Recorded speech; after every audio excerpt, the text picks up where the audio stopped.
भक्त और भगवान का देखो कैसा ये अनुराग,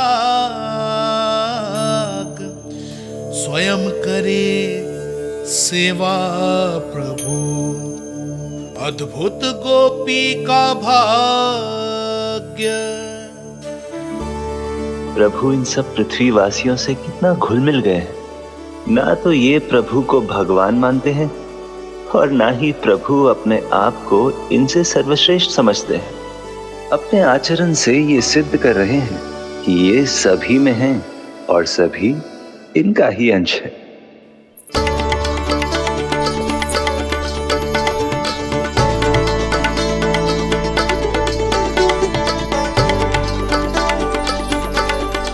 प्रभु, अब मुझे जाने की आज्ञा दीजिए।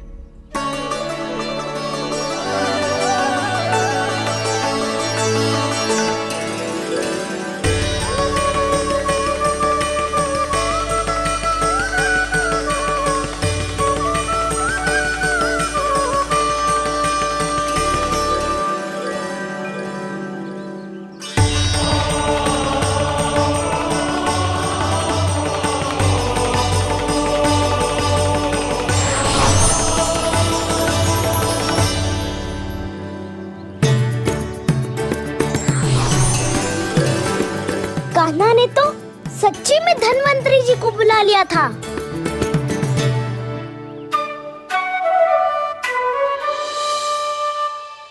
जब से कान्हा का जन्म हुआ है ना, मैं तब से देख रही हूँ, तब से हम पे कोई भी संकट आती है ना, तो अचानक से कोई अपरिचित हमारी सहायता करने आ जाता है और जाते समय कान्हा की आज्ञा लेके जाते है और कभी कभी तो इसे प्रभु बोल के जाते है। बाबा संभालो।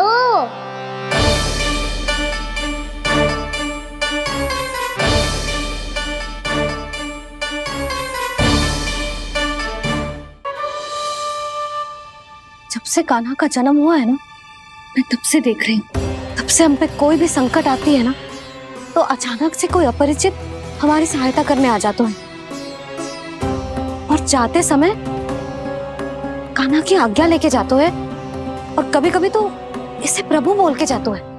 बाबा संभालो। यशोदा, इस जानकी को चढ़ो है और विचित्र विचार तुम्हारे मन में है। अरे सब जानते हैं कि हमारा परिवार राजसी, तुम्हें पता ना चलता होगा, पर हमारे कान्हा को सब राजकुमार ही समझते हैं देखकर, इसीलिए उसे सम्मान देने के लिए सब ऐसा ही करते हैं, और कोई बात ना है।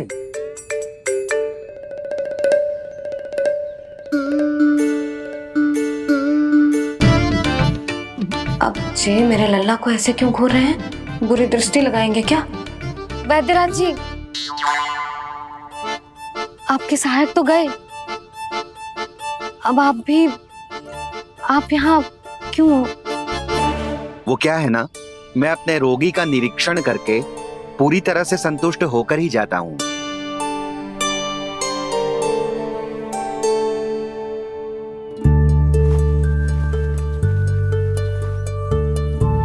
हाँ, संकेत तो अच्छे हैं, कल सुबह तक बिल्कुल ठीक हो जाएगी। धन्यवाद वैद्य जी।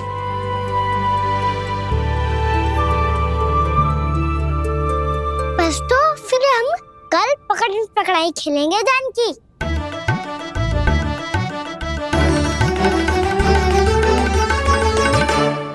भानु, बंसी, जाकर उस क्षेत्र के चारों ओर बाड़ बनवा दो और वहां सूचना पट्ट भी लगा देना, ताकि जानकी के साथ जो हुआ है वो किसी और के साथ ना हो। शीघ्र जाओ। जी ठीक है।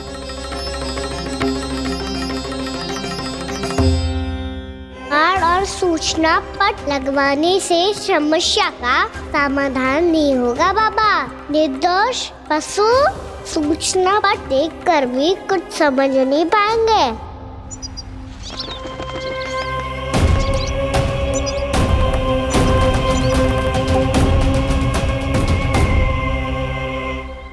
तो तुम्हारे कहने का अर्थ यह है कि व्योमासुर मारा जा चुका है और वो वो बालक अब भी जीवित है। हाँ महाराज, मैंने गोप बालकों को कहते सुना था कि कृष्ण ने छलिया को मोक्ष दे दिया है, पर वृंदावन सुरक्षित नहीं है महाराज। वो एक बहुत बड़ी समस्या से जूझ रहे हैं। कैसी समस्या? गांव के निकट क्षेत्र में किसी विषैले सर्प का निवास है। उसके विष का प्रभाव इतना भयानक है महाराज, जैसे विष ना हो, स्वयं हलाहल हो। मेरी कोई भी औषधि रोगी का उपचार नहीं कर पा रही थी। निकट के क्षेत्र में कहां है वो सर्प? गोप मानते हैं कि वो सर्प गांव के निकट यमुना नदी के जल में रहता है। मुझे तो लगता है महाराज, ये कालिया नाग की कथा कोई किंवदंती या लोक श्रुति नहीं, एक सच्चाई है, एक विशैली सच्चाई।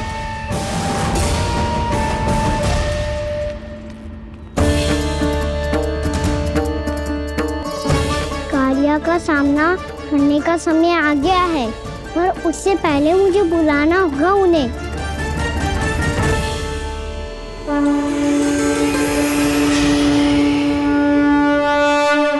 संसार के दारुण भय का नाश करने वाले, सभी कष्टों का हरण करने वाले, विश्व का समस्त ऐश्वर्य प्रदान करने वाले, कमल जैसे लोचन, मुख और चरणों वाले आजानुभुज श्री राम को मैं बार बार नमस्कार करता हूँ। आपदामपहर्तारं दातारं सर्व संपदाम लोकाभिरामं श्री रामम भूयो भूयो नमाम्यहम्। काकभुसुंडी काकभुसुंडी काकभुसुंडी। प्रभु क्षमा करें, मुझे जाना होगा।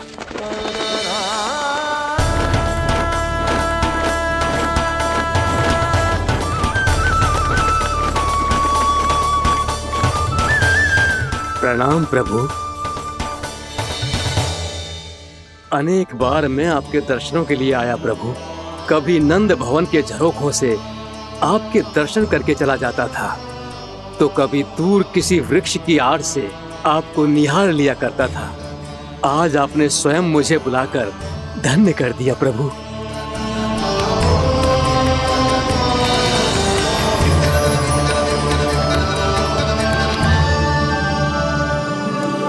मैंने आपको यहाँ एक विशेष कारण से बुलाया है।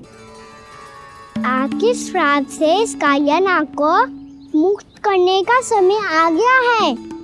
ये तो बहुत ही उत्तम समाचार है प्रभु।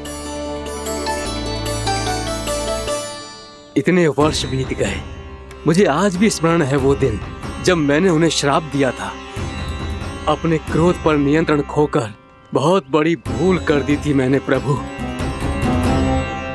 बीती हुई घटनाओं पर दुखी होके कोई लाभ नहीं है। हमें भविष्य की ओर देखना होगा।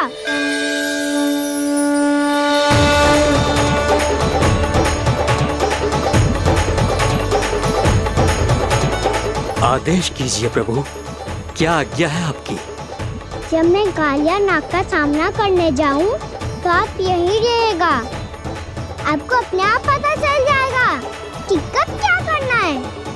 और हाँ, लौटते जाते समय नारद मुनि से कहिएगा, वो आकर मुझसे भेंट करे। अवश्य प्रभु, प्रणाम। क्या इसने सच्ची में देवर्षि नारद को बुलाया है? नारायण नारायण, आपको संदेश भेजने की आवश्यकता नहीं थी। आप स्मरण करते और मैं चला आता। तुम्हारा कल्याण हो नारद।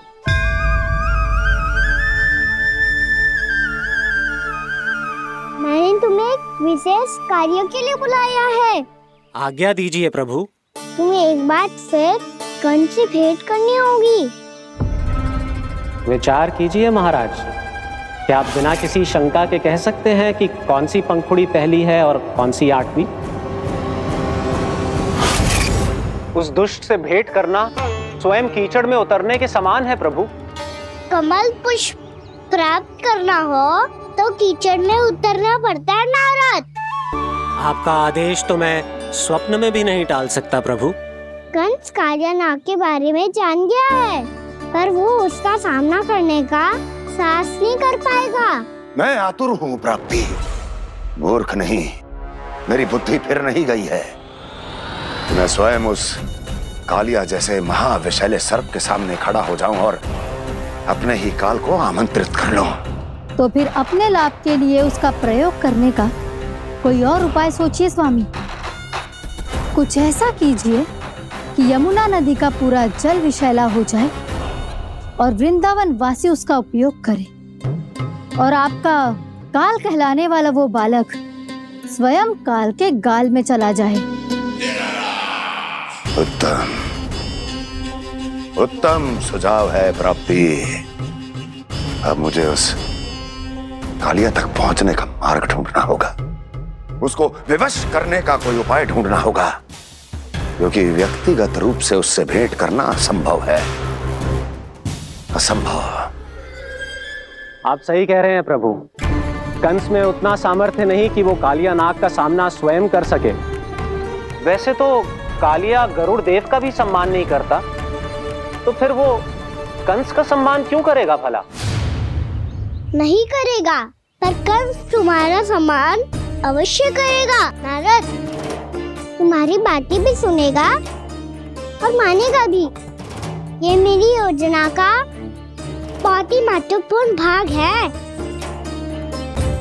तुम कंस के पास जाओ और कहो कि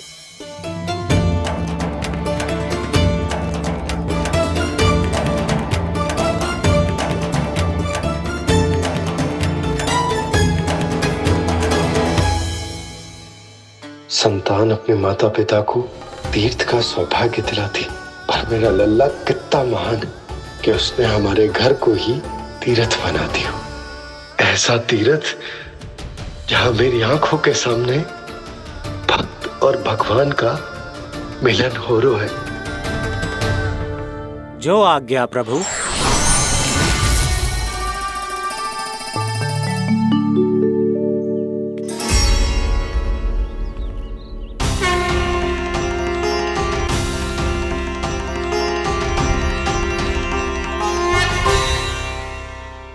बाबा।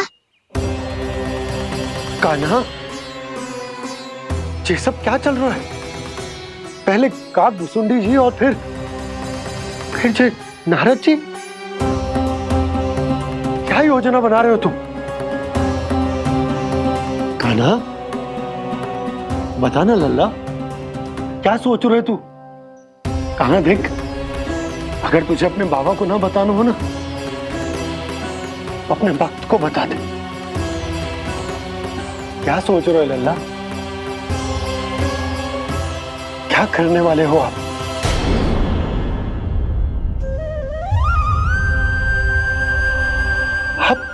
आप इतने दुखी क्यों हो? कान्हा,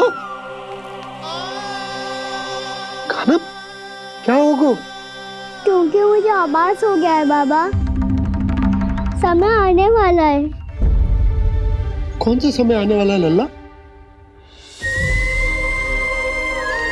सीधे सब कुछ बदलने वाला है। भैया को मेरा सत्य पता चल जाएगा बाबा।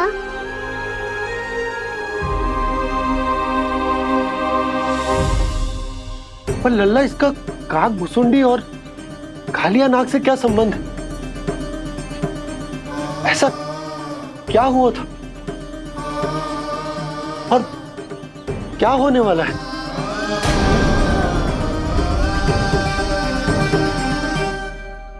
जो होने वाला है बाबा, उसका संबंध उससे है जो सैकड़ों वर्ष पहले हुआ था। महर्षि भृगु के एक वंशज थे वेद शिरा मुनि, जो विंध्याचल की पहाड़ियों में साधना कर रहे थे। तभी वहाँ अश्वशिरा नाम के एक दूसरे मुनि आमंत्रण के बिना ही आ गए। कितना सुंदर और शांतिपूर्ण आश्रम है। यहाँ प्रभु की साधना करने में बहुत आनंद आएगा। शीघ्र ही अश्वशिरा मुनि उपस्थिति के कारण होने वाले व्यवधान से बाध्य होकर वेद शिरा मुनि ने अपनी आंखें खोली। कौन हो तुम और यहाँ क्या कर रहे हो? आपके आश्रम में बहुत शांति है मुनिवर। साधना करने के लिए बहुत ही उत्तम स्थान है ये। मैं चाहता हूँ कि मैं भी यहाँ। आप यहाँ साधना करना चाहते हैं, लेकिन इतना भी नहीं जानते कि किसी के आश्रम में प्रवेश करने से पहले उसकी आज्ञा लेनी चाहिए। आप ये भी नहीं जानते कि यदि कोई यज्ञ कर रहा हो तो बिना अनुमति के वहाँ प्रवेश करने से उसकी यज्ञ साधना भंग हो सकती है। आप क्या साधना करेंगे मुनि? आप तो साधना के योग्य ही नहीं हैं। इतना अपमान! एक मुनि के मुख से इतने कड़वे शब्द शोभा नहीं देते। मैं तुम्हें श्राप देता हूँ, जितनी विषैली तुम्हारी जिह्वा है उतने ही विषैले सर्प बन जाओ तुम। और ऐसा सर्प जो सांस भी ले तो निकट का वातावरण दूषित हो जाए। तुम्हारे इस दुस्साहस के लिए मैं तुम्हें श्राप देता हूँ कि तुम अभी इसी क्षण कौवा बन जाओ, और ऐसा कौवा जो कांव कांव करके अनर्गल प्रलाप करता रहे।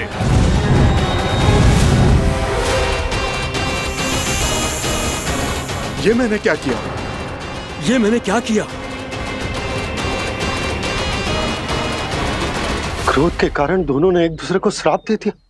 पर दोनों ही मेरे भक्त हैं, और भगवान होकर मैं अपने भक्तों को इतनी कठिनाई में कैसे देख सकता था। इसीलिए जिस संकट में उन दोनों ने अपने आप को फंसा लिया था, उसका समाधान करने में मैं उनके पास गया। देखिए ना प्रभु, ये क्या हो गया हमसे? हमारी रक्षा कीजिए प्रभु, मार्ग दिखाइए हमें।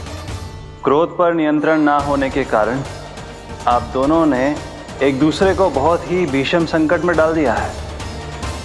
आप दोनों ही तपस्वी, तप के बल से दिए गए आपके श्राप को लौटाना भी संभव नहीं है। प्रभु कोई तो उपाय होगा, हम आपके शरण में हैं प्रभु। अपराध तो हमसे हुआ है प्रभु, पर अब आपसे ही आशा है। कुछ ऐसा कीजिए भक्त वत्सल, जिससे हम दोनों के श्राप का प्रभाव कुछ कम हो जाए। आप दोनों ही मेरे भक्त हैं, इसलिए आपकी पीड़ा का निवारण करने का एक उपाय है मेरे पास।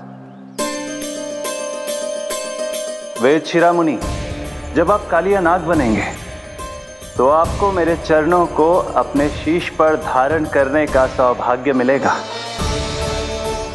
और अश्र शिरोमणि, आप काग योनि होने के बाद भी आप श्रेष्ठतम ज्ञान और सर्वाधिक यौगिक सिद्धियों के स्वामी होंगे और प्रवचन दिया करेंगे। इसके बाद अश्वशिरा मुनि काक भुसुंडी बन गए, जिन्होंने आगे चलकर सेम गरुड़ देव को रामायण सुनाई। और मुनि वेदशिरा, महर्षि कश्यप और देवी कैत्रियों के पुत्र कालिया नाग बनकर जल में। और अब वही कालिया नाग जमुना जी में, जिनके कारण जानकी के प्राण लगभग चले ही गए थे। अब कालिया नाग को उचित स्थान पर भेजने का समय आ गया है बाबा। पर ये तो अच्छी बात है कान्हा, वेदशिरा मुनि को दिया हुआ तुम्हारा वचन भी पूरा हो जाएगा, जमुना जी की शुद्धि भी हो जाएगी। इस सब के बाद भी तुम दुखी क्यों हो? क्योंकि इसके बाद मैया के सामने मेरा रहस्य खुल जाएगा बाबा। उन्हें पता चल जाएगा कि उनका बालक कोई साधारण बालक ना है। भविष्य में जो होने वाला है उसे सबके सामने घटने से रोकना मेरे लिए भी संभव ना होगा। मैया को सब पता चल जाएगा। क्या पता चल जाएगा रे मुझे?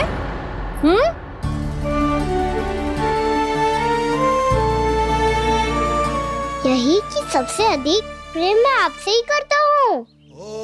अब बस भी कर, चलो भोजन के लिए बुलाने आई थी तुम दोनों को। भूखा थोड़े ना रहने दूंगी अपने लल्ला को, मेरा लल्ला दुर्बल हो जाएगा ना। आप खिलाओगे तो ही खाऊंगा। हाँ ठीक है, मैं ही खिलाऊंगी। अब चल, आओ जी, चल।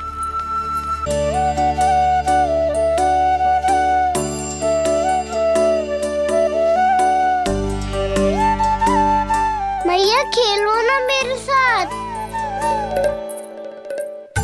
मैया सुनो ना, मेरी बात ना मानोगी? अभी बहुत कार्य पड़े लल्ला, देख जानकी को औषधि भी देने जानो है ना। औषधि मैं दे दूंगा, फिर तो खेलोगी ना आप मेरे साथ? पिछले कुछ दिनों से अपनी मैया का अधिक से अधिक प्रेम पाने का प्रयास करो है कान्हा। इसका तो एक ही अर्थ हो सकता है कि कछु बहुत बड़ो होने वालों है। कान्हा रुक जा लल्ला। कान्हा क्यों तंग कर रहा है? मैया को पहन लेना। कान्हा, कान्हा, ये क्या करो तूने?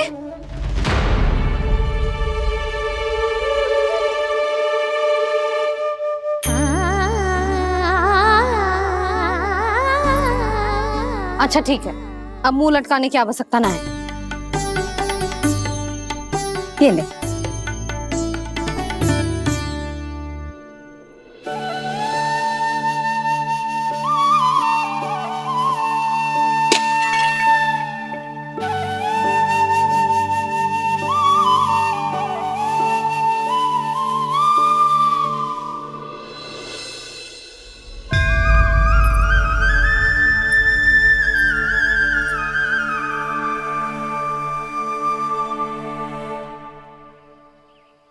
तंग करे मैया को खिजाए, खेले रूठे मनाए,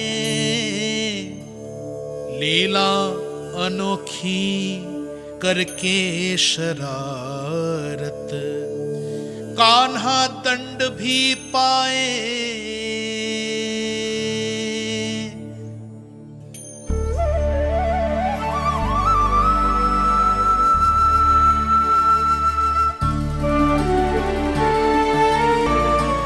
रूठना मनाना, खेलना खिलाना, पहले शरारत करके क्रोध दिलाना और फिर क्षमा मांग लेना, ये सब जानबूझकर कर रहे है कान्हा। जैसे जीवन भर के लिए अपनी मैया की ममता को अपने हृदय में समेट कर रखना चाहते हो। कैसे कैसे करूं उस कालिया से मित्रता, कैसे करूं उसका उपयोग?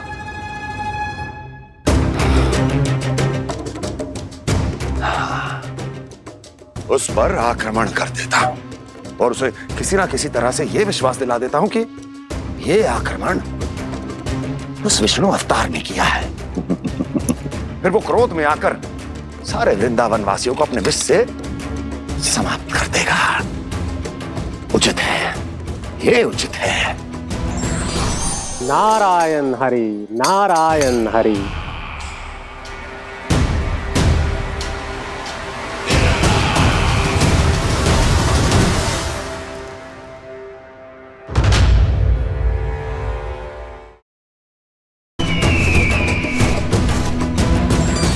नारायण हरि, नारायण हरि।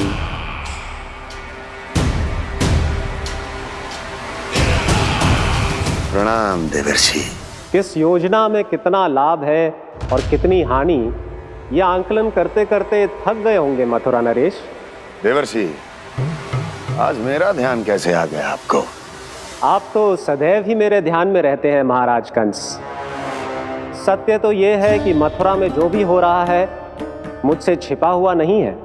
मैं जानता हूं कि आप किसी भी असुर को वृंदावन क्यों ना भेजें, और वो असुर कितना भी शक्तिशाली क्यों ना हो, कृष्ण का सामना नहीं कर पाता।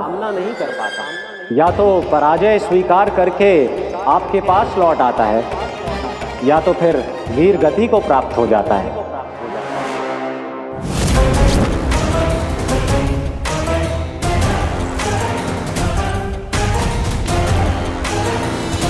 वाह, मुझे मेरी असफलताएं स्मरण कराने आए हैं, मेरे घाव को खुरेदने आए हैं, उन पे नमक छिड़कने आए हैं। मित्र को शत्रु समझने की भूल मत कीजिए महाराज कंस। मैं तो आपकी सहायता करने आया हूं। हाँ, और मेरी सहायता। कृष्ण विष्णु अवतार है, आप विष्णु के भक्त हैं। मैं हूं विष्णु द्रोही, फिर भी तो आपके आराध्य को हानि पहुंचाना चाहता है, उसकी सहायता करना चाहते हैं आप। क्या आप निश्चित रूप से कह सकते हैं कि आप ब्रह्मांड के सभी नियमों को अच्छी तरह समझते हैं? अवश्य। आपके लिए बस इतना ही जानना पर्याप्त होगा कि मैं जो कुछ भी कर रहा हूँ उसके लिए मेरे व्यक्तिगत कारण हैं। मैं तो बस आपके हित में पिछली बार की तरह एक सुझाव लेके आया था, पर यदि आप मेरा सुझाव सुनना भी नहीं चाहते तो आपकी इच्छा। नारायण हरि, नारायण हरि। कारण चाहे जो हो, इनके पिछले सुझाव के कारण ही आज मेरे शत्रुओं की संख्या कम है।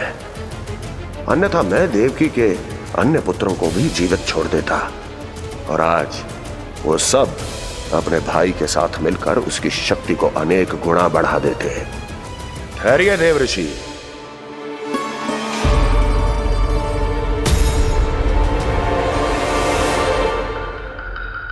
बताइए, क्या सुझाव है आपके पास? मेरे सुझाव का नाम है कालिया नाग।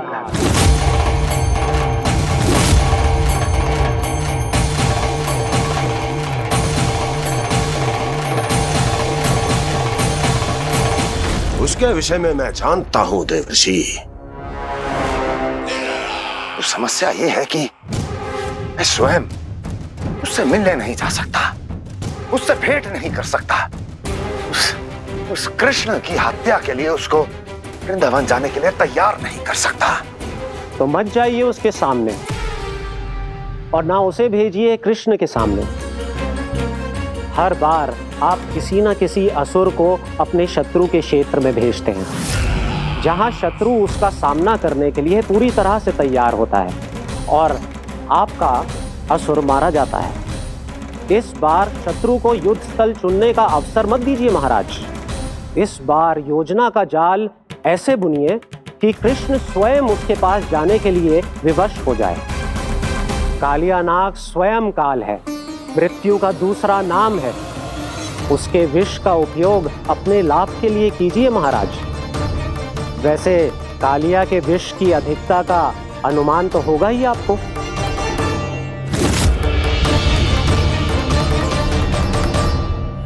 एक बार जो उसके क्षेत्र में पहुंच गया, फिर उसके विष से बचना असंभव है।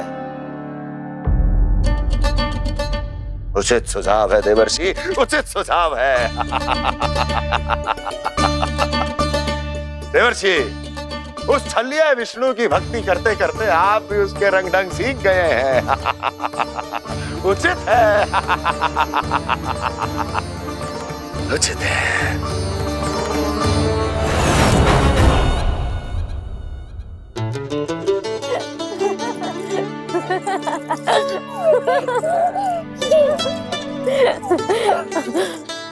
बस बस, बहुत आनंद ले लियो लल्ला। बस अब दूध पी ले। ठहर ठहर, गर्म है। जी ले ले।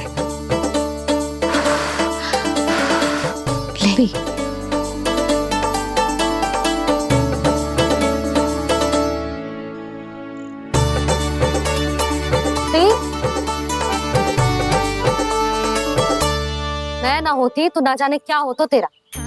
अपने आप दूध भी ना पी सकते है, भावला कहीं का। आपकी इस प्रेम के लिए तो मैं धरती पे आया हूँ मैया। मैं भी यही सोच रहा हूँ यशोदा, कि तुम ना होती तो मेरा क्या होता। इसी बात पे थोड़ा दूध और कजू खाने को दे दो। अरे मैं तो भूल ही गई। तनिक ठहर जाओ जी, जे दूध पी लेना तो आपके लिए भी कछु ले आती हूँ।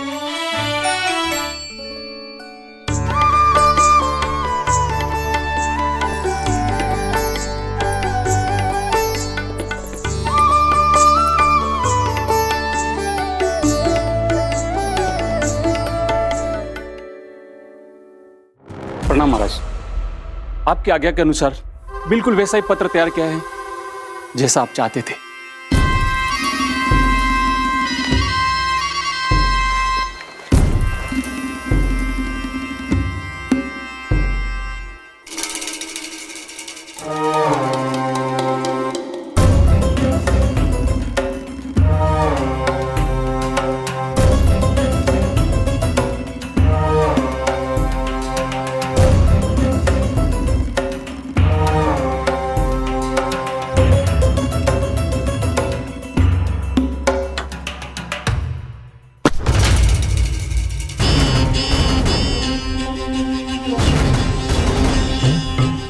जन्म से लेकर आज तक ये मेरी सबसे महत्वपूर्ण योजना है।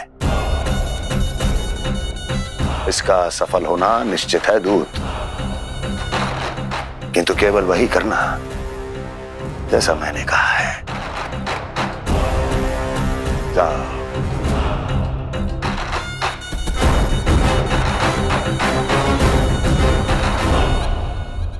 कान्हा,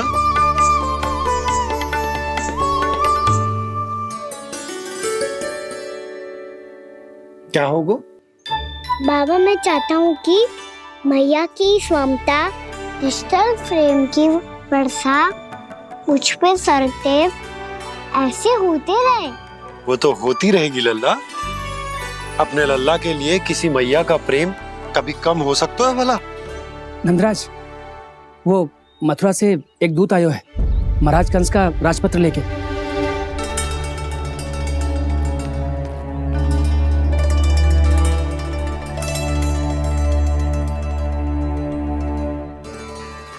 कान्हा अब क्या करने वाला है? तेरे बाबा कहाँ गए?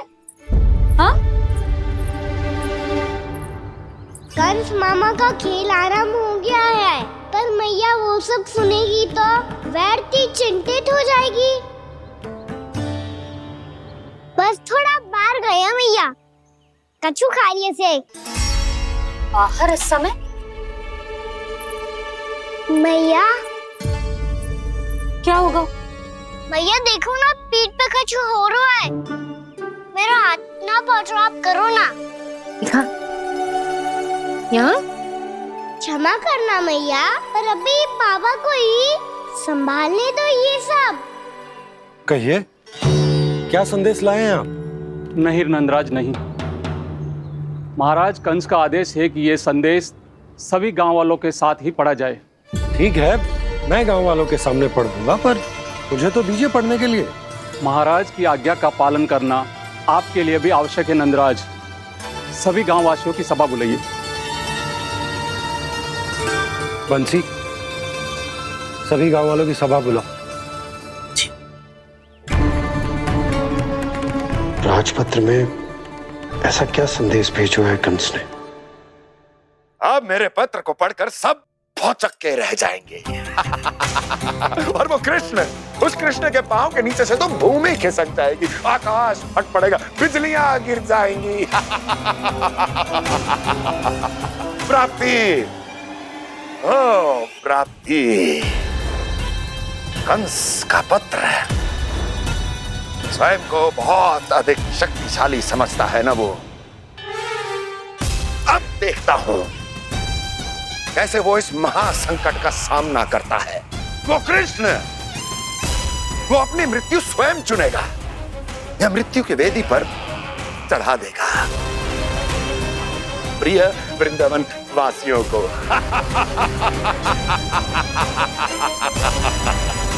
अब आएगा आनंद प्राप्ति, अब आएगा आनंद। सबको इकट्ठा करवा के ही पढ़वाएगो। अवश्य ही कोई विशेष संदेश दिया होगा कंस ने। मैं भी यही सोच रही हूँ सुलक्षणा जी, कछु ना कछु तो विशेष है, और जे हो क्या सकता है? हाँ, बात तो सही है। ऐसा क्या हो सकता है? सभी गांव वासियों के सामने कहा था, कछु तो विशेष अवश्य लग रहा है। बाहर तक कोलाहल क्यों हो रहा है? मैया, मैया, अब क्या होगा? मैया देखो ना, सर पे कछु हो रहा है। लल्ला, नारायण ने तुझे हाथ दिए हैं ना? पीठ की बात अन्य थी। अपने सिर की सेवा स्वयं कर। सर पे तो हाथ पहुंच रहा है ना?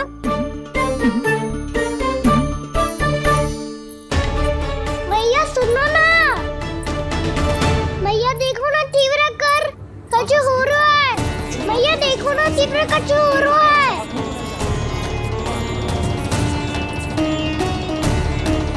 सब लोग आ चुके हैं, अपना संदेश सुनाइए आप। गोपराज नंद और सभी वृंदावन वासियों को सूचित किया जाता है कि मथुरा अधिपति और आप सभी के महाराज कंस ने कल सुबह भव्य पूजा का आयोजन किया है। इसके लिए राज्य को वृंदावन के क्षेत्र के निकट यमुना नदी के मध्य में खिलने वाले 1 कोटि कमल के पुष्पों की आवश्यकता है। इसीलिए आप सभी को यह आदेश दिया जाता है कि ये सभी कमल के पुष्प प्रथम पहर से पहले राजसभा में पहुंचा दिए जाए। इतने सारे वो भी प्रथम पहर से पहले कैसे हो सकते हैं? यदि आप ऐसा करने में असफल रहे तो इसे राज आज्ञा का उल्लंघन माना जाएगा और राजद्रोह के आरोप में आप सभी को कड़े से कड़ा दंड दिया जाएगा। स्मरण रहे, यदि कल की पूजा में इन 1 कोटि कमल के पुष्पों का ना पहुंचने के कारण कोई व्यवधान आया तो समस्त वृंदावन वासियों को दोषी माना जाएगा और पूरे गांव को निवासियों सहित धूल में मिला दिया जाएगा। कल प्रथम पहर तक का ही समय है आप सबके पास।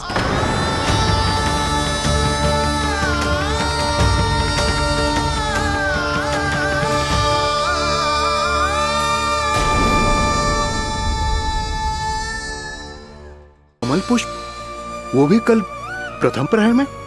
ऐसे कैसे संभव है? और कोई साधारण पुष्प ना, यमुना नदी के मध्य खिलने वाले विशेष कमल के फूल चाहिए उन्हें। लेकिन यमुना नदी में तो कालिया नाग ने विष घोल के रखा है, तो फिर कैसे हो पाएगा? यह संभव है। हमारी मृत्यु का संदेश भेजा राजा कंस ने। सदैव की भांति इस समस्या पर भी गांव के बड़े ही विचार करेंगे। बालकों का यहाँ होना उचित ना है।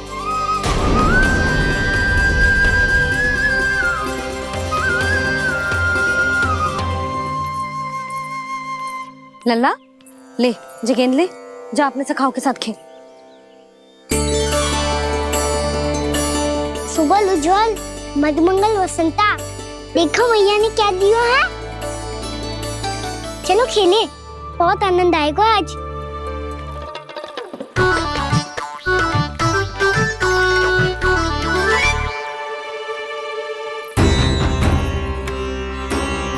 भानु, बंसी, जाओ और शीघ्र ही वो घेरे का कार्य समाप्त करो।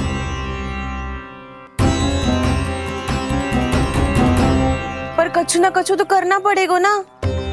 पर हम कर ही क्या सकते हैं? पुष्प लाने को और कोई उपाय है भी तो ना। मैं चला जाऊंगा जमुना जी में। वैसे भी मेरे जीवन के कितने दिन शेष बचे हैं। गांव के लिए, समाज के लिए कुछ करके मरूं, तभी तो शांति मिलेगी। ना काका, यदि आप उस विषैले जल में छलांग लगा भी दोगे, किंतु 1 कोटि कमल पुष्प एकत्रित कर पाना आपके लिए संभव ना है। इससे अच्छा है कि मैं चला जाऊं। यदि मैं मर भी गया तो मेरे पीछे रोने वाला कोई ना है। किसी को कहीं जाने की आवश्यकता ना है। गोप नरेश होने के नाते ये मेरा कर्तव्य है कि मैं आप सबकी रक्षा करूं। नंदराज, आपको जाना है तो जाओ। हरिया, काका, भैया सब चले जाओ। लेकिन आपको पता है वहाँ का जल कितना विषैला है। आप लोग एक क्षण भी जीवित नहीं रह पाओगे। फिर कैसे इकट्ठा करेंगे 1 कोटि कमल पुष्प? आप बात तो सही कह रही हैं शांति। उस दुष्ट कंस ने ऐसी मांग रख के हम सबको फंसा दिया। हम में से कोई भी क्यों ना चला जाए और इस संकट का समाधान ना निकले हो। कान्हा, बताना कौन सा खेल खेलें? गेंद पकड़ खेलते हैं। पर एक बात सुन लो सब, कोई भी तीव्र गति से ना फेंकेगा गेंद को। भैया ने फ्रेम बनाई है मेरे लिए। सब तैयार हो?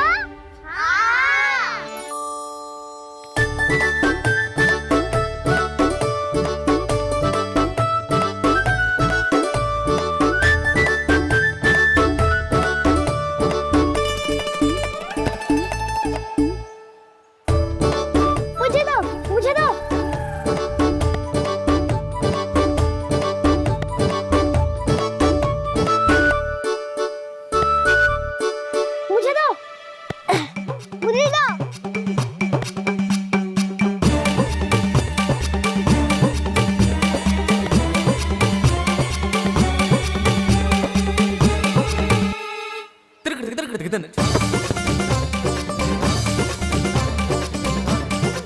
कान्हा, इतनी धीरे से फेंकेगो तो कैसे आनंद आएगा?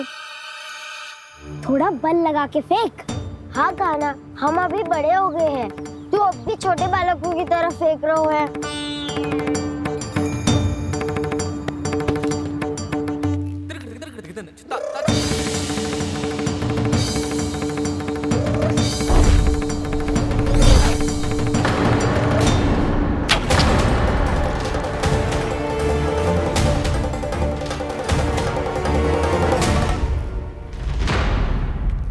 दीदी जी क्या करो कान्हा, गेंद तो डूब गई।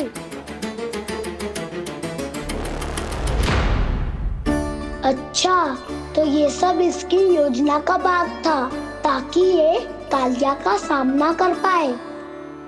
तुम सबने तो कही थी तीव्र गति से देखो फिकवा दी ना मेरी गेम मुझसे नदी में।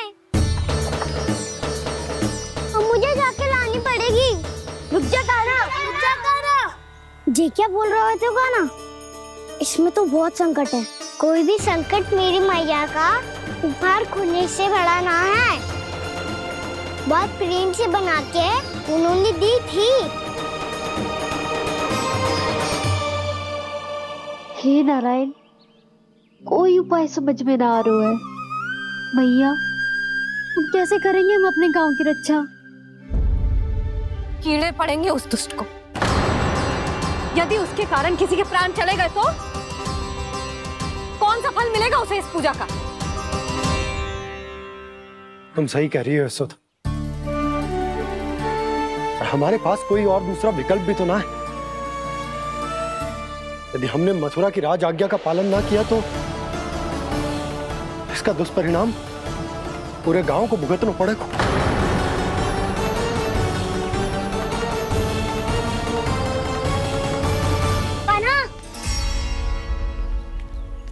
तुम्हें पता है कि तू भगवान है, दिव्य है, बहुत शक्ति है तुझमें, पर फिर भी हम तुझे विषैले जल में ना जाने दे सकते। कुछ होगा तो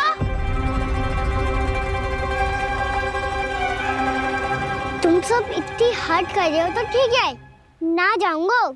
गेंद कहाँ गिरी है, कितनी दूर गई है, ये तो देख लूं, ताकि उसे बाहर निकालने का कोई उपाय ढूंढ पाऊं।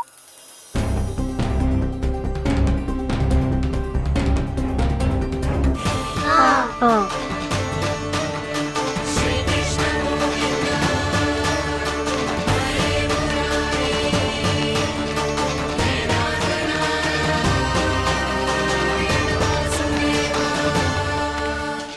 कान्हा की ये लीला तो समझ ही नहीं आ रही।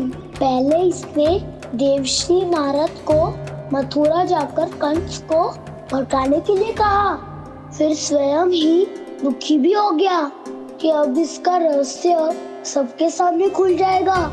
और अभी स्वयं ही तो इसने कहा था कि गेंद बहुत महत्वपूर्ण है, फिर स्वयं ही उसे नदी के विषैले जल में फेंक दिया।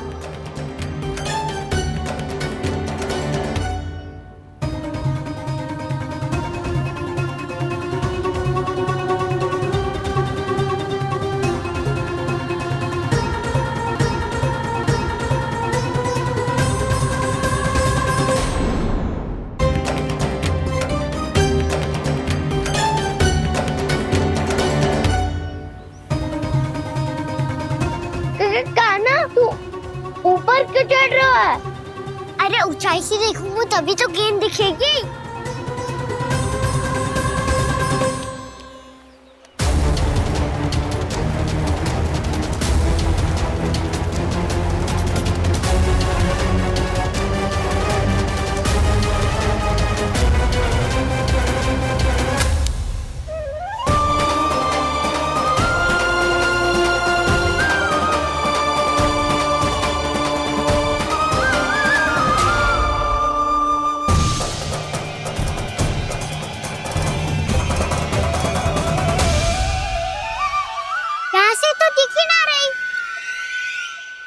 वहीं से फेंकी थी ना?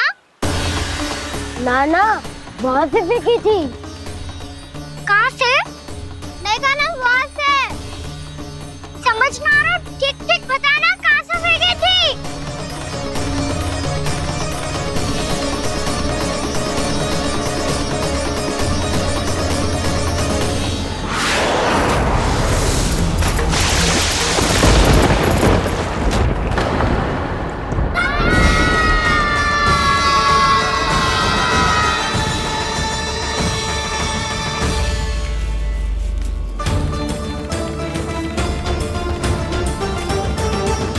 कालिया नाग के क्षेत्र में जाकर कोई भी जीवित वापस ना लौट सको है।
ये क्या किया वाना ने?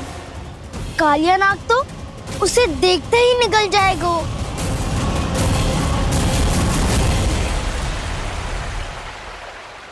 तो आरंभ से अब तक सब कुछ उसकी लीला का ही भाग था।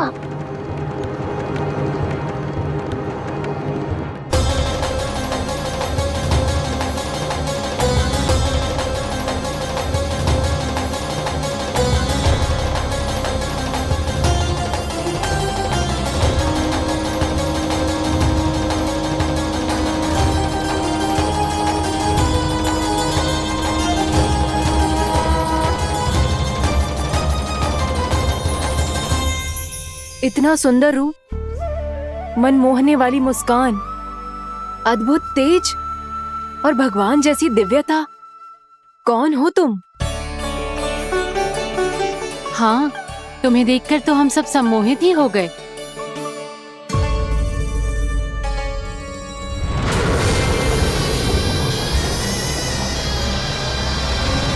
तुम जो भी हो बालक, वापस लौट जाओ।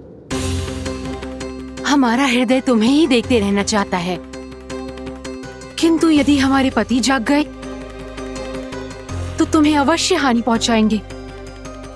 ये बहुत विषैले है बालक, कालकोट जैसे भयानक। इनके विष से तुम नहीं बच सकोगे। नंदराज, कालिया नाग के विष का प्रभाव बढ़ते ही जा रहा है। पहले 8 कोस तक उसके विष का प्रभाव था, अब तो 1 योजन से अधिक क्षेत्र में फैलो है। जल पीने के प्रयास से अनेक पशु मारे गए हैं और नदी के निकट के वृक्ष और वनस्पति सब नष्ट होने लगे।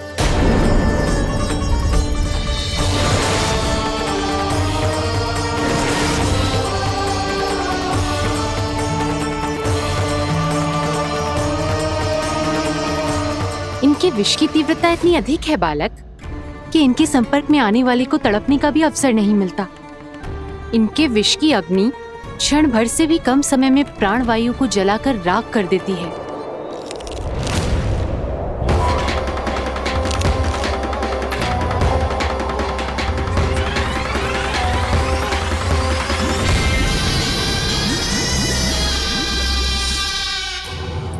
तब तो समस्या और भी गंभीर हो जाएगी।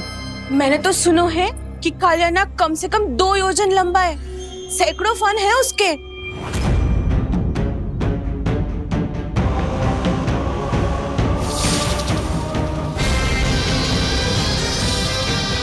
इसका अर्थ तो ये है कि हम दोनों ओर से फंस गए। एक और कंस को 1 कोटि कमल पुष्प देने जो कि कालिया नाग के क्षेत्र में पड़ते हैं, और दूसरी ओर उस कालिया नाग का विष यमुना जी के क्षेत्र में बढ़ता ही जा रहा।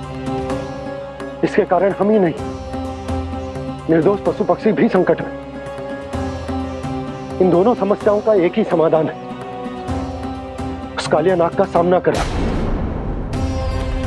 और ये ना समझ आ रहा कि हम ये करेंगे कैसे, क्योंकि ये बात साधारण मनुष्य के बस की ना, हमारे लिए ये असंभव है।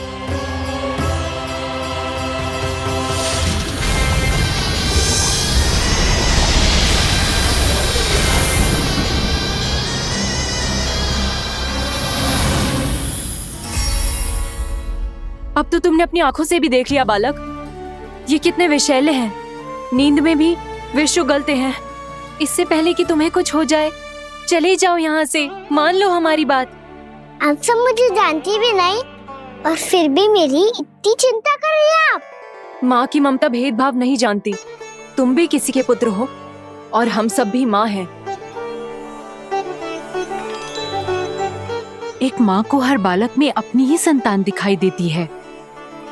इसलिए हम तुमसे विनती करते हैं, वापस चले जाओ, बचा लो अपने प्राण।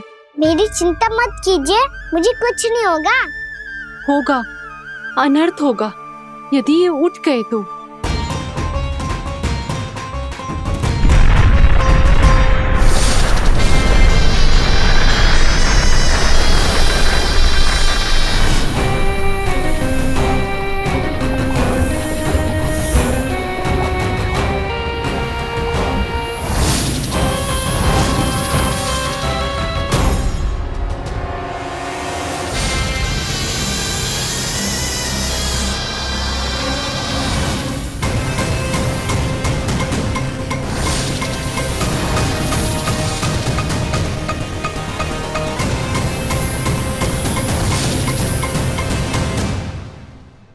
सामने होते हुए भी अपने इश्क को केवल वही देख सकता है जो अपना अभिमान त्याग चुका हो।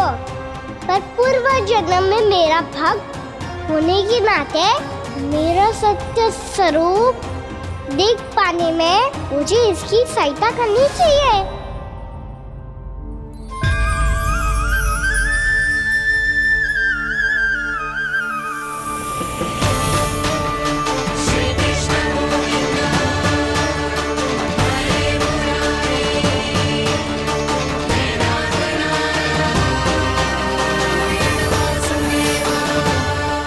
देखो हमारा छोटा सा कान्हा कैसे डट के खड़ा हुआ है, इतने विशालकाय, इतने महाभयंकर सबके सामने।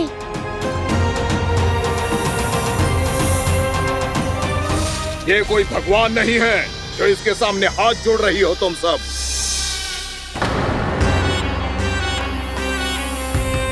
एक सामान्य साधारण बालक है ये, जो ये तक नहीं जानता कि इसके सामने है इसका काल, कालिया। तू कौन है बालक? मेरे इतने निकट आकर भी तू जीवित कैसे है? मेरी नहीं, अपनी चिंता करो कालिया। बहुत मनमानी कर ली तुमने। अब बस मैं तुम्हें रोकना हूँ। अब बस मैं तुम्हें रोकना हूँ। मैं तुम्हें रोकना हूँ।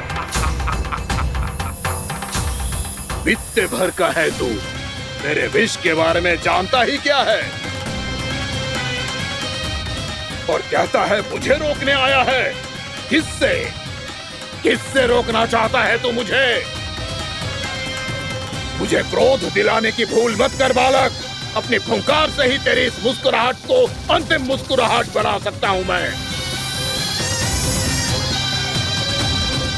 शीघ्र बता, कौन है तू और किसने भेजा है तुझे? तुम्हें आवाज भी है कि अपनी पुकारों से तुम कितना विष भूल चुके हो। पवित्र यमुना नदी को कितना दूषित कर दिया तुमने। और यही नहीं, तुम्हारे कारण निकट के जीव जंतुओं, वृक्ष, वनस्पतियों सबको हानि पहुंच रही है। तो क्या? मुझे उससे क्या? मुझे है, मुझे है। आप पति है मुझे। तुम्हारे इस व्यवहार से और इसीलिए तुम्हें यहाँ से जाना होगा, यहाँ से जाना होगा।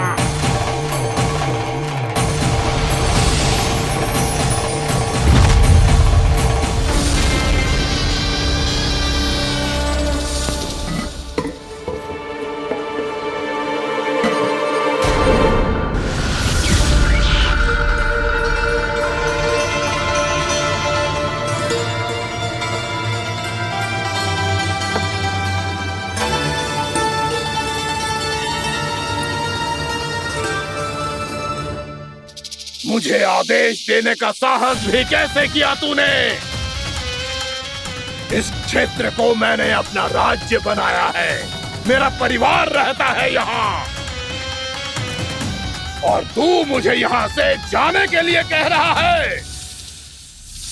हाँ, क्योंकि तुम्हारे यहाँ रहने के कारण अन्य जीवों को हानि हो रही है और मैं ऐसा नहीं होने दे सकता। मैं तो बस वही कर रहा हूँ जो एक सर्प का स्वभाव है। विष फैलाना स्वाभाविक है मेरे लिए, इसलिए मुझे चुनौती मत दे बालक। चुनौती तो मैं दे चुका हूँ कालिया। अब तो बस तुम्हें शिकार करनी है।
मैं भी चेतावनी दे रहा हूँ, यहाँ से चले जाओ। अपनी भूल को पहचानो कालिया, तुम जो कर रहे हो अनुचित है।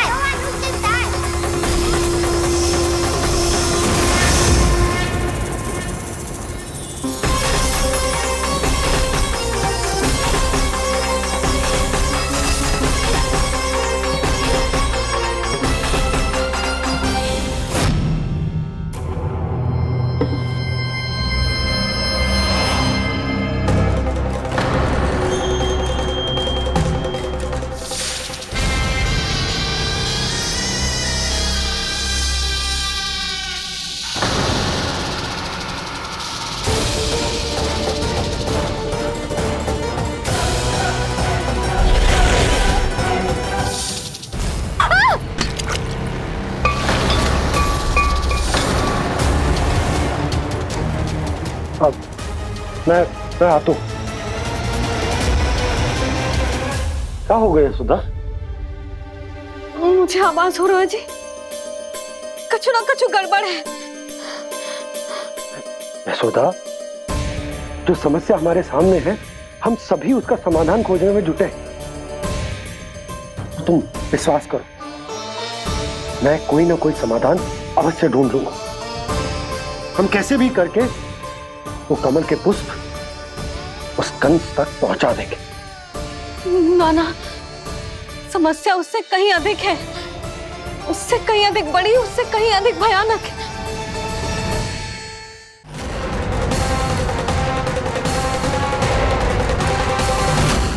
इसकी ये बूंद से ही सबके प्राण चले जाते हैं। इसने तो विष की धारियां फेंकी है खाना पे।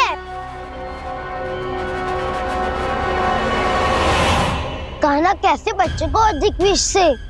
इसका विष तो क्या, ये सर स्वयं भी छू तक नहीं पाएगा हमारे कान्हा को।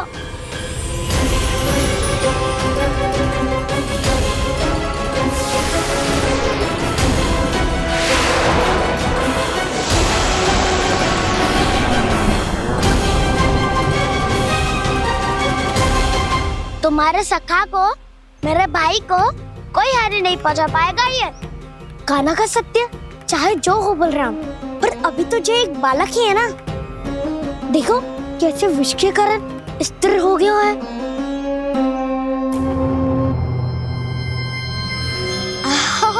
हाउ सर्फ ने कितनी आसानी से अपनी पूंछ से बांध लिया है।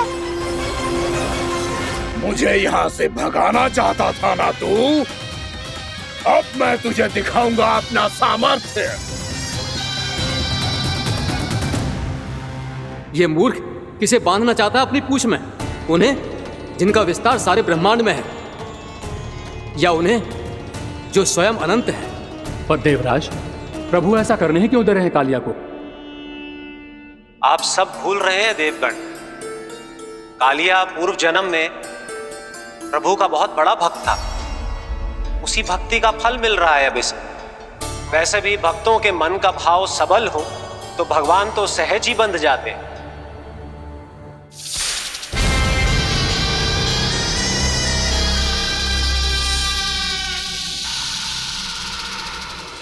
बलराम, तुमने ही तो कही थी कान्हा को कछु ना होगो। देखो दुष्ट ने चारों ओर से जकड़ लियो है।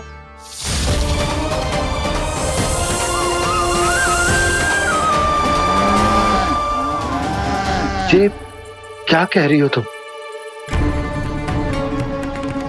जसोदा जी, क्या हुआ? घबरा क्यों रही हो आप?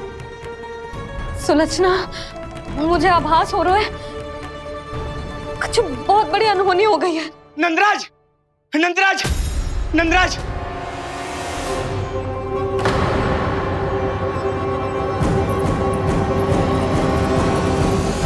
नंदराज, कान्हा ने जमदग्नि नदी में छलांग लगा दी है। कान्हा ने जमदग्नि नदी में छलांग लगा दी है। कान्हा ने जमदग्नि नदी में छलांग लगा दी है। कान्हा जमुना में कूद गया है। मुझे लगा था आज कछु गड़बड़ होने वाली है। मुझे आज कान्हा को ना जाने देना चाहिए था।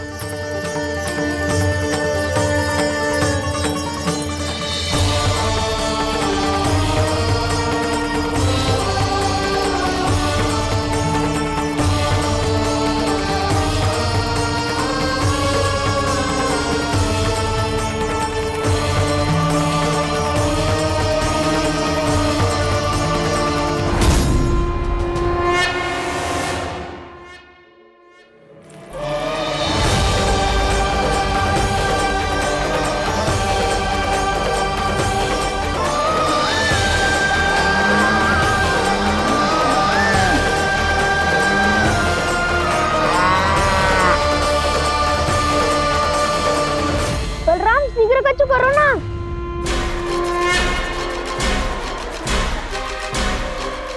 कुछ भी करो पर कान्हा को बचाओ। नाग बहुत भयंकर है। कान्हा अकेले ना संभाल पाएगा इसे।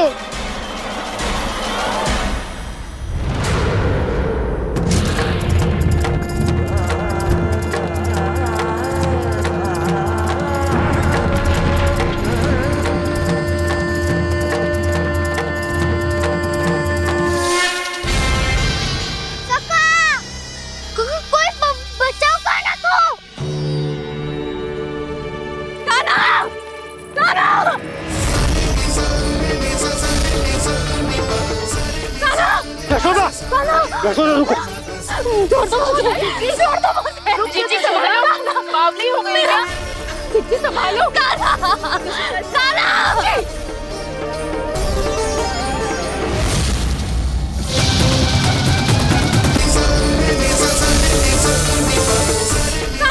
यशोदा, यशोदा रुको। छोड़ दो मुझे, छोड़ दो मुझे। जीजी संभालो, बावली हो गई ना।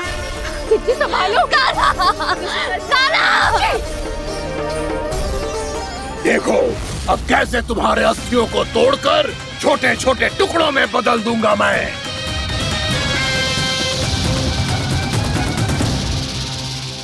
जी आप जाओगी तो आप भी फंस जाओगी।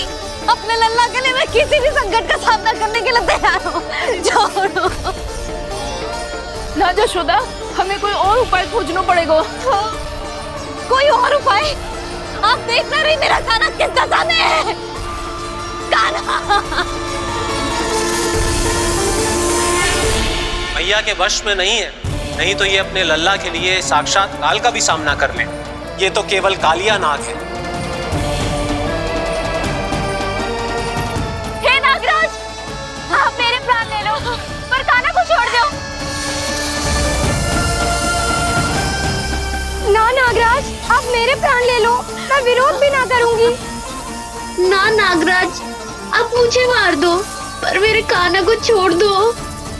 ना ना ना ना नागराज, मेरे प्राण ले लो। हमारे कान्हा से क्या शत्रुता है आपकी? प्रभु के लिए जो प्रेम यशोदा मैया के हृदय में है वही इन सभी गोपियों के हृदय में भी है।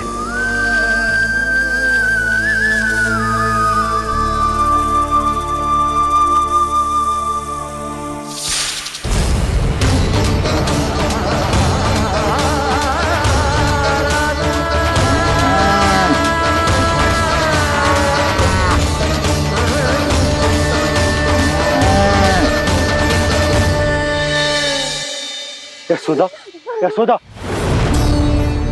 देखो इन गोपियों को, इन गैयाओं को, इन सब के मन में भी तुम्हारी भांति ही ममता भरी हुई। वो सब भी कान्हा से उतना ही प्रेम और स्नेह करती हैं, उतनी ही ममता से भरी हुई है जितनी कि तुम। तो तुम ही सोचो, जिसके साथ इतनी ममता और इतना स्नेह, इतना प्रेम, उसका कोई क्या कर सकता है? उस कालिया नाग का विष इस सब आशीर्वादों के सामने कछु न है। कछु करो जी, उसे बोलो वो मेरे प्राण में से मेरे कान्हा को छोड़ दे। यशोदा,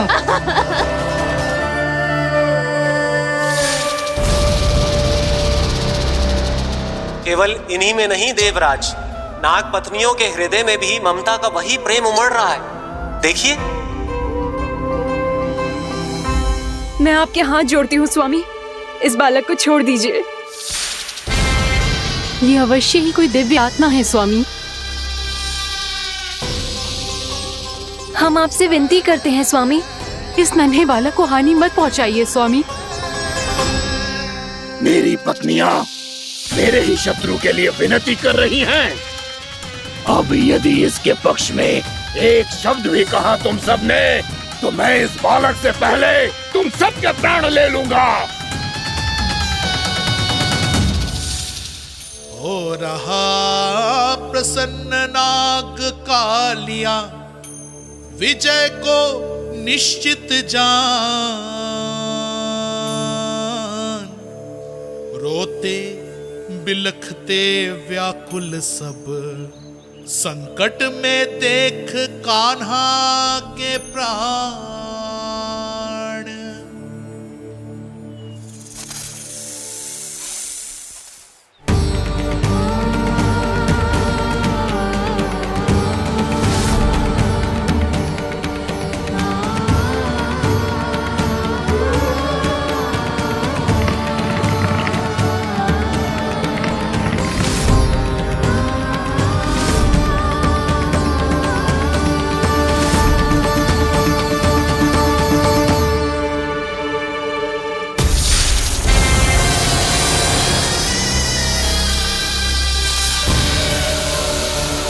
कुछ करो जी, मेरे लल्ला को बचा लो, कोई तो कुछ करो। जीजी संभालो जीजी। यशोदा, यशोदा तुम शांत हो जाओ, मैं कान्हा को वापस लेकर आऊंगा, मैं रक्षा करूंगा उसकी। ना नंदराज, नंदराज नहीं। कम से कम आप तो समझो नंदराज, कालिया के पास आप जाओगे तो आप भी फंस जाओगे।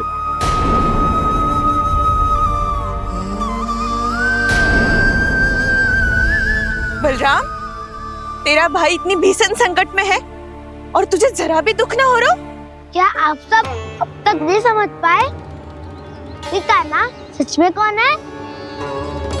छोटे बाबा, आप तो उसका सत्य जानते हैं ना?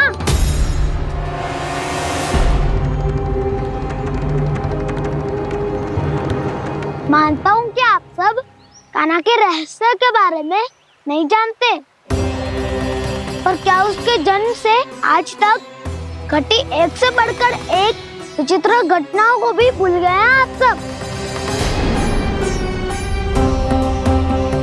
भूल गए हैं कि कैसी पूतना जैसी राक्षसी उसका कुछ बिगाड़ नहीं पाई, कैसे तरनावती जैसा भयानक राक्षस उसे एक खरोच भी नहीं दे पाया था।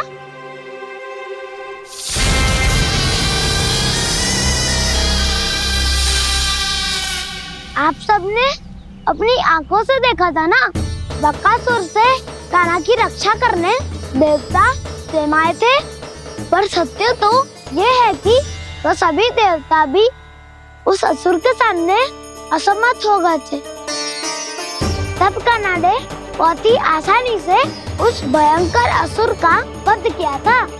एक ही बार में धराशायी कर दिया था उसे। तो आप सभी सोचिए, बार बार ऐसे असाधारण कार्य करने वाला बालक साधारण कैसे हो सकता है? अब तो आरंभ से ही सारा सत्य जानते हैं छोटे बाबा। रहस्य छुपाने में सदैव काला की सहायता करते आए आप, और आज आप स्वयं ही उसके सत्य को भूल रहे हैं। और तुम सब भी तो जानते हो कान्हा की शक्तियों के बारे में। तो क्या तनिक भी विश्वास ना है अपने सखा पे? बलराम, जे तू क्या कह रहा है? मैंने जो कहा उसका एक एक शब्द सत्य है छोटी माँ। यदि प्रभु की इच्छा हुई तभी कुछ ही क्षणों में सब कुछ अपनी आंखों से स्वयं अनुभव कर लेंगे आप।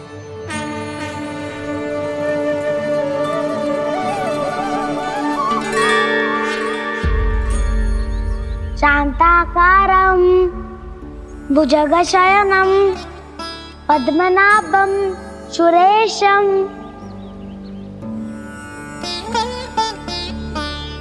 विश्वाधारं गगनसदृशं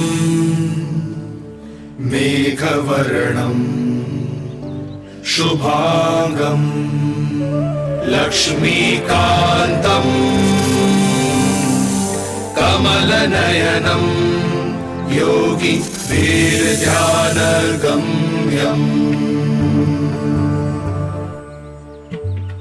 वन्दे विष्णुं भवभयहरं सर्वलोकैकनाथम्।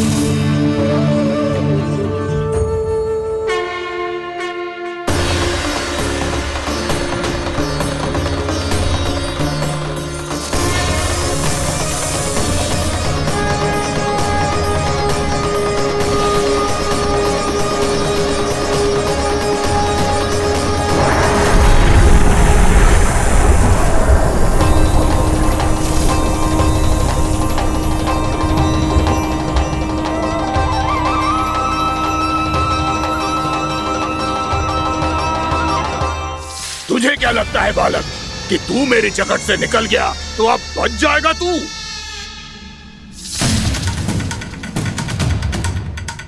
मेरे विष से अपनी प्राण रक्षा करने में सफल रहा, मेरी जकड़ से भी छूट गया, पर मेरे दंश से नहीं बच पाएगा।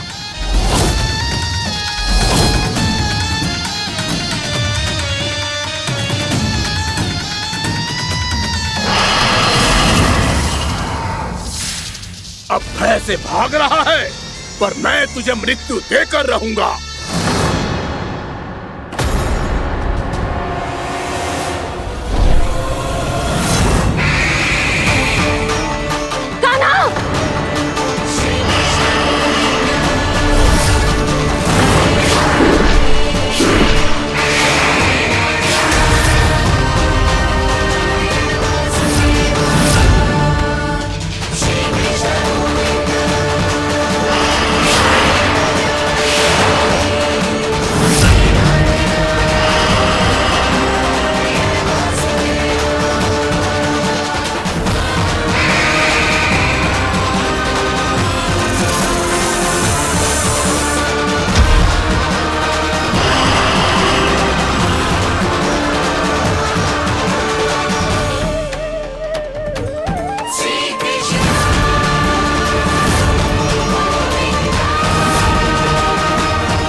मेरा नन्हा सा कान्हा कितनी देर भाग पाएगा?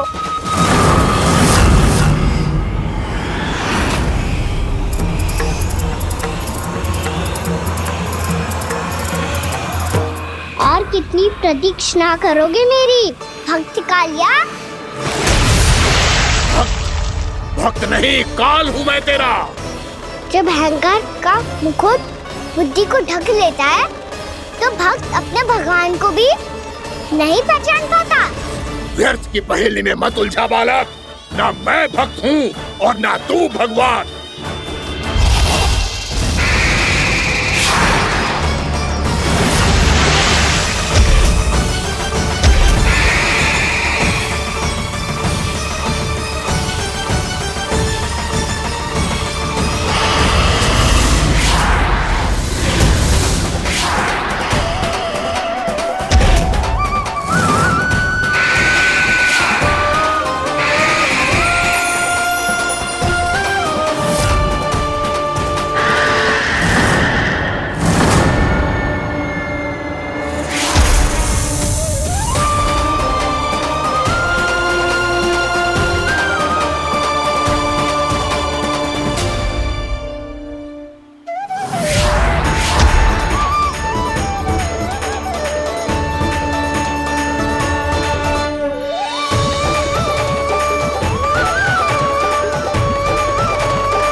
जिसके लिए इतने व्याकुल हो रहे थे, उसे छूकर कालिया नाग का हलाहल जैसा विष भी चरणामृत बन गया है और यमुना जी के जल में फैल चुके विष के प्रभाव को भी नष्ट कर रहा है।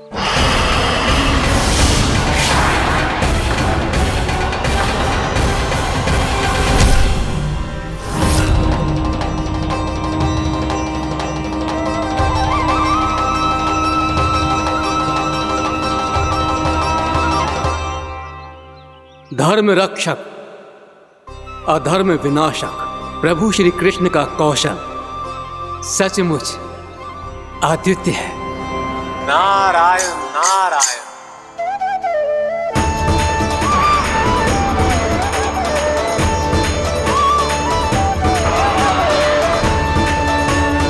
मेरा भार तुम्हारे भीतर के अहंकार का प्रतीक है कालिया।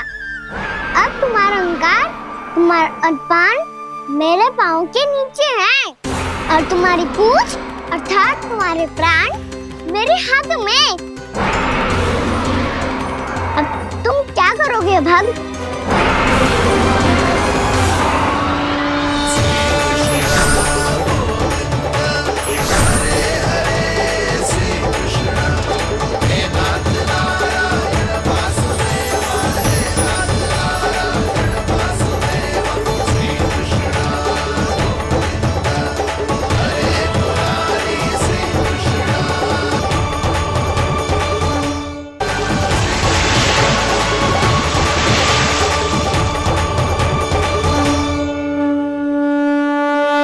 प्रभु, भले ये आपको पहचानने में असमर्थ हो, पर हम सब ने आपको पहचान लिया है।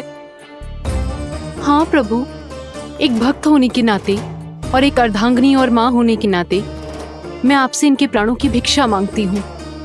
अपनी कृपा दिखाइए और इन्हें क्षमा कर दीजिए। आपके लिए मित्र और शत्रु में कोई अंतर नहीं प्रभु, उसी तरह आपकी कृपा और दंड में भी कोई अंतर नहीं। दोनों दया ही तो हैं, अकारण ही किसी को प्राप्त नहीं होती। हमें विश्वास है कि हमारे पति को मिला ये दंड कोई अभिशाप नहीं है, आपका वरदान है। ये सत्य है प्रभु कि इनसे बहुत से पाप हुए हैं। इनके विष से बहुत सारे जीव जंतु को